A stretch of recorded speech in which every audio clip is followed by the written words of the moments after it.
I was told there would be no math. Presented by Stillafrog. You don't think I have a very good chance, do you?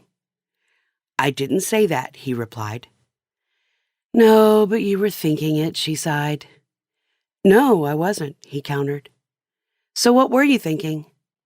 Nothing. At least nothing you'd want to hear. Give me a break, she said sharply. Tell me. Okay, I was not thinking that you don't have a very good chance. Truth is, I don't think you have any chance at all. Why? She snapped. Because you're angry? No, he said, because I can count. The numbers don't lie. You and your calculations, she scoffed. Love is not about numbers. Love cannot be reduced to a mathematical equation, and I, for one, am not going to be consumed by percentages or ratios when it comes to matters of the heart. This from a woman who won't have a first date with a man who's under 6 feet tall, over 55 years old, or lives more than 30 miles away. You didn't qualify with regard to either age or distance, she snickered, and you barely cleared the bar on the 6-foot rule, just by 1 inch if memory serves. But I'm still with you, so it's not about numbers, and I don't want to hear it. You were with me, he corrected. Unless you've forgotten, you spent the last 3 hours breaking up with me. For the second time. In a year and a half. You're different, she replied softly. But don't be difficult, she continued, resuming her interrogation. Tell me. Let's hear it. I'm not being difficult, he shot back. You just told me not to tell you, which is why I didn't. She couldn't help it. She wanted to laugh out loud, burst into tears, and slap him cross-eyed all at the same time. But the only thing she said was, okay, mansplain. But I'm not doing any math. Let's say there are 100,000 people within your 30-mile radius. There aren't. The actual number is smaller, but let's use 100,000. Now, fact is, over 80%, that is more than 80,000 of them, are married. So you're immediately down to only 20,000 people who are single. Of course, we have to exclude half of those people since they're women, unless you're now playing for both teams, he winked. Don't you wish, she said. Now, he continued, you're left with 10,000 eligible men, right? Right, she answered. Wrong, he replied. Only 12% of U.S. males are at least 6 feet tall, which brings your grand total down to 1,200 suitable males in your immediate dating pool.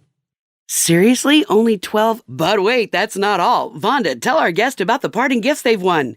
There's more, she interjected, now somewhat exasperated. We haven't gotten to the good part yet, he smiled. I know that you want and need an intelligent man for a partner. An IQ test is far from a perfect indicator, but it'll do in a pinch.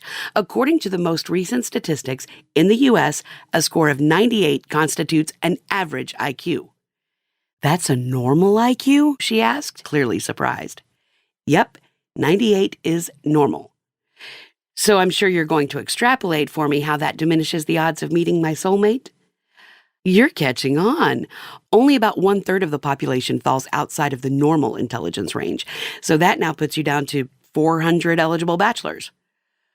Wonderful, she said flatly. But, he went on, half of those are below average.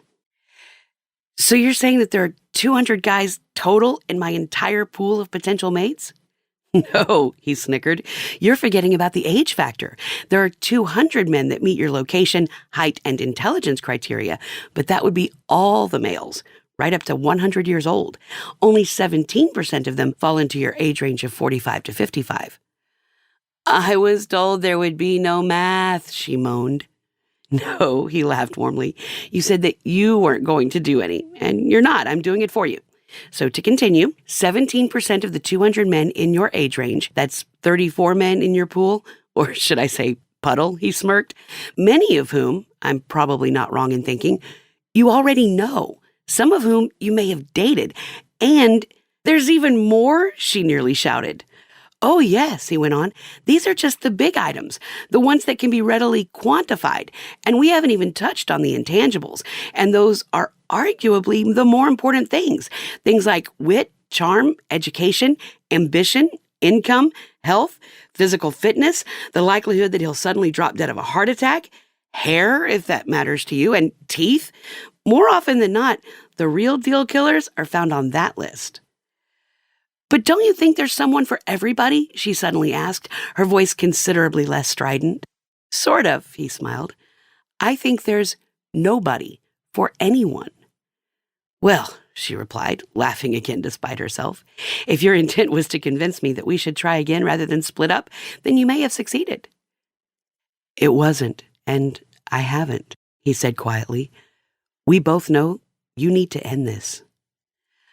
Honestly, you really have convinced me that I will probably never find what I think I'm looking for, she said wistfully. But what about you? Do you think that you will? Already did, he replied, his tone almost loving. You were my meant to be, but I wasn't yours.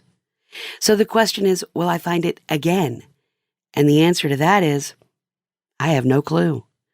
But someday I may text you and let you know. He leaned over, kissed her, got up, and left.